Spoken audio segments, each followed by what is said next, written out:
You are Locked On Wolverines, your daily podcast on the Michigan Wolverines, part of the Locked On Podcast Network.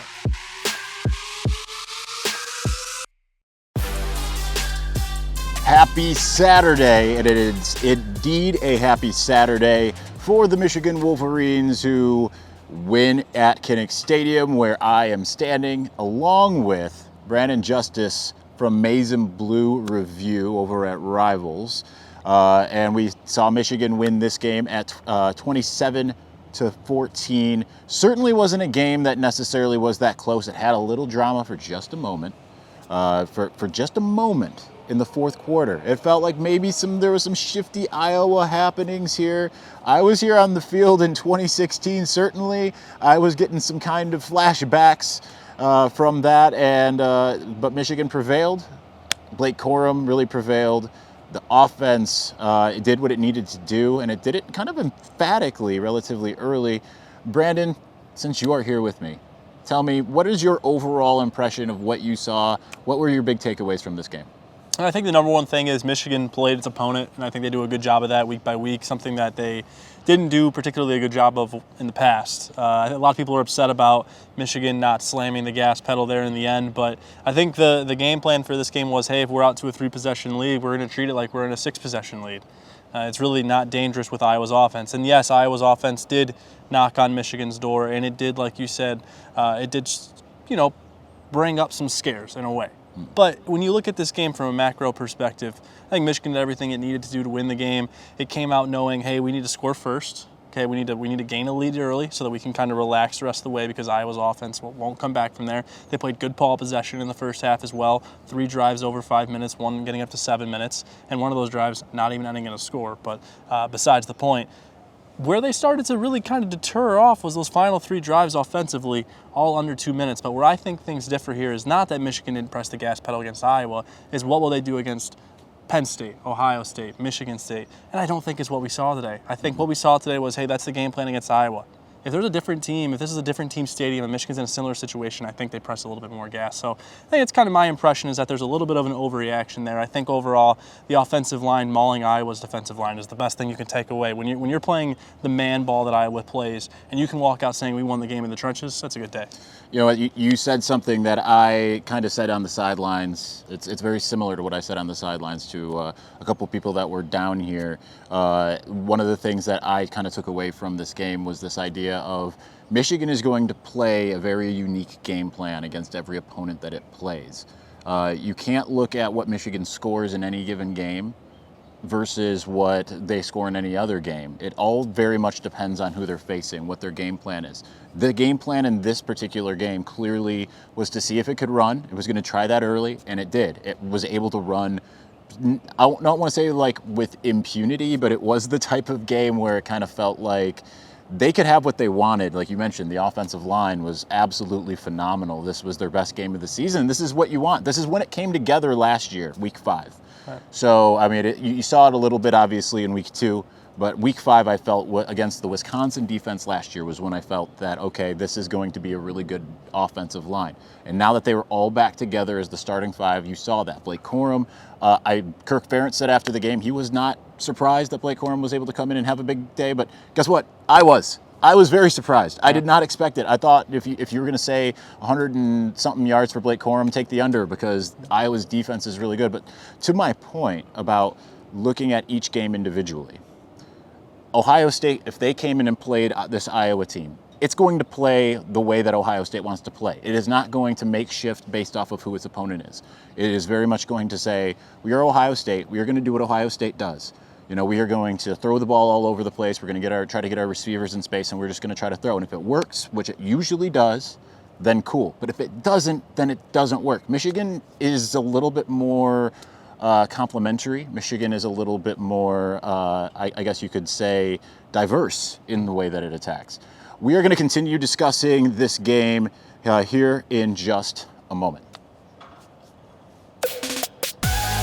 All right, Brandon, so this obviously, were you surprised at all at the way that this game went? I don't know what you predicted. You told me on the car ride out here, but my memory is short, as anyone who watches this podcast knows or listens to this podcast knows.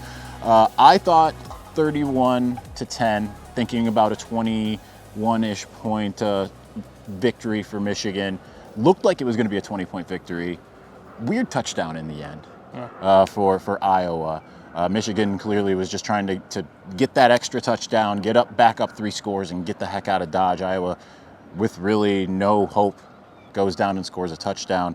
But what did you feel that you saw from the Michigan defense in this game? Certainly had moments where it looked fantastic, had moments where maybe it didn't. Spencer Petras outdueled J.J. McCarthy if you really want to look at total yards. So what are your thoughts on the defense? And granted, Spencer Petras was in a position where he had to gunsling a little bit, right?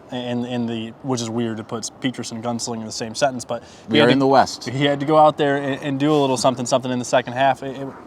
Down 20-0 is really his only option, right? So I think one play really that I like to take away from this game was there was a play where I thought Michigan was design-wise and what Jesse Minter called up. They called up a play that was going to make the game 27-0. There was going to be a defensive touchdown, and it should have been. It was later, I think it was early in the fourth quarter, and Petras had dropped back and almost threw an interception. But what happened in the pre-snap was really what caught my eye. So they had DJ Turner lining up on a receiver on the boundary, and he's showing a blitz. And comes in and creeps towards the slot, shows blitz. Petras picks it up. Turner knows he picks it up, drops back into coverage. Petras stares down the wideout, who he's covering. Michigan drew it up, and we know how creative Jesse Minter gets, right? So Michigan drew this up, knowing Spencer Petras is a quarterback who's not that good, and knows that when he stares down a receiver in his progressions, he does not move on from that receiver.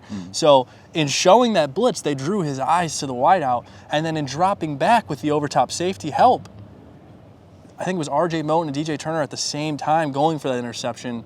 It was there for them. If they would have known, if there was some communication, which is something they've admittedly said they're working on, to where who was going to make that play knew that the other guy was going to be there, that would have been the pick six they've been looking for. There was 2 Michigan guys, one Iowa wide out, and they were inside the 20-yard line, so do the math, right? But that was the most encouraging thing to me because I feel like we need to see more of those types of plays, and I know Michigan's slowly trying to roll this out, and there's no need to show those type of disguises in certain areas. I understand that, but we've heard so much about how complicated Michigan's defense is to play. And when Jesse Minter came in to replace Mike McDonald, we heard the one thing that he does, maybe not better, but he does more, is those kind of disguises, right? So we saw that today. As a whole, the defense, I thought, against the run was awesome. There was a couple stretch plays that went for some chunks for Iowa, but not much. Everything else was called back by a hold, which makes you think about last week when there was no holding calls called whatsoever. So we saw some more flags there today, but I think they did great against the run, which was supposed to be Iowa's big thing, and they allowed some chunk plays on some play action leaks out to the right side, but again, they're kind of like forfeiting those. So I think it was overall a pretty great day from the defense, despite letting Iowa get some life there in the second half. Like you mentioned, pretty good day against the run. I mean, it really was. Obviously, sacks really helped adjust that for Michigan's benefit. 4 sacks on the day, which we'll discuss a little bit more about here momentarily. But Michigan allowed 24 runs for 35 yards against Iowa. And yes, they got 246 yards through the air. They really needed it. I thought the pass defense still played really well. I thought the pass rush played really well, even when it didn't get to the quarterback. They got 4 sacks. That's in a big game. This is what you wanted coming out of Maryland, coming out of the non-conference. This certainly felt like Eyabi Anoma's coming out party, and certainly Mike Morris announced himself as being in the vein of which Jim Harbaugh had mentioned. And it came at a critical time, particularly for both of those, when Iowa rather, was in a position to really kind of take the game back. Felt like Kinnick mischief was afoot. Yeah. And they had that moment before Michigan had, if I'm getting my timeline right, which I think I am, it was a situation where they're down 20-7. They've got the ball in their hands. They just marched down the field and scored almost with seeming ease. And then Michigan comes out and says, on 4 straight plays, we are not letting you. Right. And they especially that 4th down, I thought was really impressive from Eyabi Anoma, getting to the quarterback and getting the ball back for Michigan, which next led to a Blake Corum touchdown. But Eyabi Anoma, still not used to that. It's been years of Eyabi Anoma. Eyabi, he really, when we started seeing him come in, there were a lot of plays. I don't know if you could see that from up in the press box, but where he was affecting the play, whether he got to the quarterback or not. It just seemed like he would get that first move on an offensive lineman, and even though Iowa has not had the best offensive line of late, this is still an offensive line that you want to be able to do this against. He found different moves that would get him in Petrus's face. And this is a key type of moment for him, because I spoke to him. I said this on the podcast the other day. I spoke to him, and he said like he was just kind of biding his time. He wanted to earn the right to be on the field all the time. I feel like today was a big step in that direction. Yeah, he made a tweet after the game. I don't know if you saw it, but I did not. He tweeted after the game. He said, "I just want to thank Coach Minner for giving me this opportunity." And that was it. There was no other context. It was just, I'm just happy that Coach Minner's putting me on the field. One of those two. I think he was discussing the Chick-fil-A and Pancheros that they had in the back. So I think he had a misconception. He thought that was from Minter, and no, it's obviously not. But yeah, it's just it's as important for him as it is for Michigan, right? Because Eyabi, a guy who's been to a couple of schools and has a past that people have questioned when he transferred here, and he transferred in the middle of fall camp. He changed his name, or we had a name change, and there's been a lot of moving parts with Eyabi. It's all very brand new. Yeah, it's all to very everybody. brand to everyone, to even him in some regards, right? So it's so important for him to have this game from his own standpoint, because look, he's a guy trying to play in the NFL. He's a guy capable of playing in the NFL. He's a guy who, coming out of high school, even a year after transferring to Alabama, was thought to be a legitimate NFL draft prospect. And Michigan clearly still believes he can be that after 9.5 sacks last year at Tennessee Martin. And I think you're right in that this game was his opportunity to come out. And we've seen flashes of him in these first 4 weeks, but today we really saw what you said, him maybe not affecting the box score as much, but I can't wait to see the PFF grades, because I think he's someone who's going to grade really high in the pass rush because he was so disruptive. You mentioned his first step, and that's something that when Michigan got him, in talking to people who were around the Martin beat, but not just the Martin beat, but everywhere in college football, like Jim Nagy of the Senior Bowl, they talked wonders about his first step and how what he has off the line is so much better than most, right? And now we're seeing that come to life. And if that can hold up against Iowa tackles, that's going to hold up against most tackles in the country. So I think for him, it's great. For Michigan, it's everything. They absolutely need a prolific pass rusher. They have great edge play. Jalen Harrell and Mike Morris, those guys, and even Taylor Upshaw, who had a decent game today, those guys are good edge players. They're excellent against the run. And I know Mike Morris had an outstanding drive towards the end of the game, but those guys aren't prolific pass rushers. They're good defensive ends, but they're power rushers who are probably going to fit in like a 3-4 scheme as run stuffers in the NFL, right? Eyabi Oki's got an opportunity to be, and I'm not even, it's so lazy to be like, to be like Hutch, to be like Ojabo. It's not so much he's going to be like those guys. He's going to be like so many of the edge rushers that we see go first round in the NFL. Like, he has that body type. He's the prototypical defensive end to make that kind of jump. So, yeah, I think it's just super important for him in that regard. And then for Michigan, they desperately needed someone like him to rise. And here we are. We're seeing it. Yeah, and I agree with most everything. I think Harrell has that capability as well to be a rusher, and they both really combined on that fourth down play too. Harrell, I still feel like he's still kind of figuring himself out, and that's fine in week 5, right? Like, we saw the progression of David Ojabo last year. But right before that fourth down play, even though it was fourth and long, extremely long, I was kind of like, I turned to the person next to me and I said, I don't know that I like this package. It was more based off of what Mike Morris had done in the 3 plays beforehand. Eyabi Anoma was out there and did have a disruptive play. It just kind of flushed Petrus towards Mike Morris. But I really was surprised at just the violence that he came through. I really, despite what you see in the box score with the passing yards, I really thought the secondary had mostly a good day. There were obviously I don't want to say a prevent defense scenario, but Mike Sainristil, again, had a really good day. Yeah. I felt like, Jamon Green and DJ Turner, what more can you ask from those two guys? It's really anyone else. Right. The safeties maybe need a little bit of work. I have to go back and watch the tape. But what was your thought on the secondary in this game? Yeah, I think that things went wrong for them in big chunks, and that's kind of what overshadowed the rest of their day, because there was the 1st and 20 where it turned into 2nd and 1 because of a 19-yard pass from Petrus. And then there was another play later in the game that was a big chunk play as well. I can't remember what it was exactly, but there was 2 big blanks and 19s and blanks and 20s where they were able to convert, which is the opposite of what Iowa was expected to do, right? So when they're doing it against Michigan, people are going to be upset about it and they're going to oversell it. So for me, it's yes, they gave up those 2 chunk plays. You can't do that. Get there, work on it, whatever. But everything else was really clean for them today. I told you earlier about how much I loved that disguise off the edge. Continue to like that. Continue to like the things they do there. Continue to love how they use Mike Sanders still and how they're letting their safeties kind of roam a bit. And with that 3 safety rotation, how they're mixing those guys in, unique, unorthodox. Teams aren't often prepared for it, blah, blah, blah, blah, blah. So I think from that perspective, I think they played better than we were talking about how the box score is going to, and it has really deceived Michigan's pass rush numbers, right? Well, I think it's kind of similar in today in that, yes, Spencer Petras gave up 240-plus yards, but you're right. Michigan was playing a glorified prevent defense in the second half. I wrote this in my story after the game, and I'll say it again here. Being up 20-0 in Iowa, up there to the coaches who are up there and seeing the field from up top and arrowing down what they're going to do, it's 58-0 against Ohio State. Yeah. It's just such a large lead. So for them, it's hey, let's keep everything in front of us.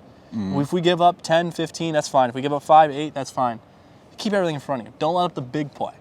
Because if Michigan gives up the big play, then you're asking your offense to go do something. Because at that point, Iowa's proving they can do things deep. But they never really let it get to that point. They kept everything in front of them. Yeah. And I think that's something that a lot of football teams coach. Why the heck not would you just let Iowa take 6 minutes off the clock to try and get 90 yards down the field and then fail at the goal line? Yeah. They just took a bunch of time off the clock for you. So it's different. It's not what people love in the box score. But, folks, the box score is not the game. The game is the game. And I think that the secondary had a couple suspect moments, and that's really it. And you're going to see that in pretty much any game from any team. No one's perfect.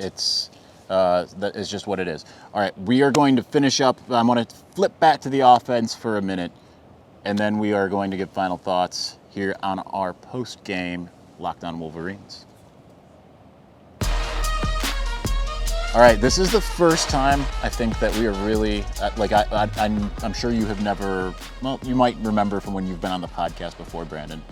Call myself, man on the ground. All right. I think this is the first time we have done the Locked On Wolverines podcast on the ground, in which I am referring to here at Kinnick Stadium. But offensively, we talked about the run game. We talked about. It felt like in that opening drive, and most subsequent drives, except for kind of late in the game when they really could have used it just to really just say, okay, game is done. You had your touchdown. You had fun. But they obviously didn't there in the end. But the way that I look at it in a lot of ways was, well, I don't want to say the way I look at it. J.J. McCarthy, I thought, had an excellent game. The numbers aren't going to knock your teeth out, right? They're not unbelievable numbers. I think that was in the grand scheme part of what Iowa presents, right? And I know we saw Michigan beat Iowa 42-3 last year. That was more of a fourth quarter drubbing. It was 21-3 going into the fourth quarter last year. It was 20-0 going into the fourth quarter here on the road in Kinnick. But I think that when you look at what JJ did, all of those things that we were criticizing JJ for coming out of last week, he clearly learned his lessons. Yeah. What did you think about what you saw on the field? Oh, I'm so happy you brought that up because I just finished writing a whole column on that exact topic. Michigan knows what it has in J.J. McCarthy. They have a superstar who is kind of inside of a can right now. And that can's it's cracked, and they're just slowly letting it pour out. And eventually that can's going to be wide open, and it's going to pour out, and we're going to see JJ go for the 400 plus that he's capable of, right? That hasn't happened yet. Why hasn't it happened yet? Because he hasn't needed to. There's no reason for it. Yeah. Michigan is super lucky in that they have an awesome offensive line that blocks extremely well against the run, not as good against the pass, but still extremely good against the pass, right? They have 2 electric running backs. One of them is a dark horse Heisman contender right now in Blake Corum. And then they have just a plethora of options with speed and skill. I mean, we saw Roman Wilson show today that he's much more than just a deep threat, speed threat, underneath threat. He had great hands today. He had a great catch and a throw behind him over outside the hashes in the second half on a throw from JJ. That was one of his worst throws of the year, and that it was a little bit behind the target. But I think in McCarthy, what this team has is exactly what we all think it has. They know that. But why would you rush the release of something if you don't need it yet? Because I want it now. Right, exactly. So the instant gratification with the whole J.J. McCarthy hype train isn't there yet, sure.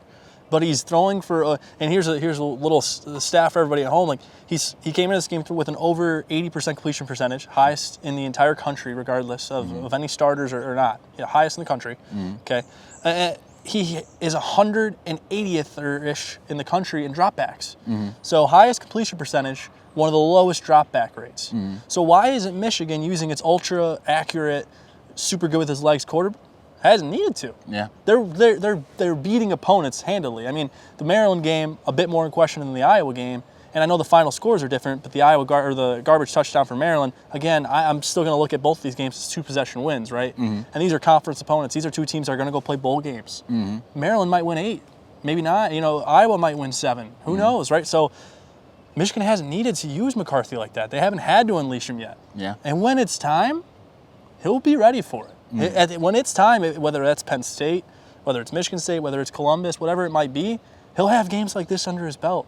They're not asking him to roll into Iowa and do something he's never done before. They're slowly, one bolt at a time, taking the training wheels off and letting this kind of create itself, letting it kind of happen naturally instead of forcing it.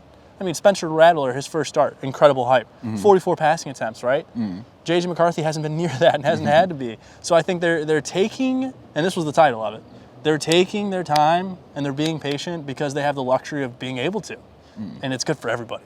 And I think JJ's like all about it himself, right? We saw how smiley he was today. I mean, that's just kind of his nature. But I just think they're taking their time because they can, and they're going to continue to because it's the right thing to do. I think everyone would agree. Seldom does a team have a quarterback like him with an offensive line and a running back.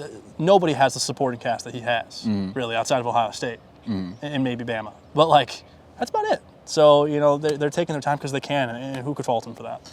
Yeah, I agree with you. Your column sounds much smarter than mine. Mine was, because I wrote a J.J. McCarthy column as well immediately after the game here, but it was more about the idea of, do you rein him in or do you let J.J. be J.J.? Why not both? Obviously, as you know, you were in the press conference. I asked Jim Harbaugh about what was the plan going in.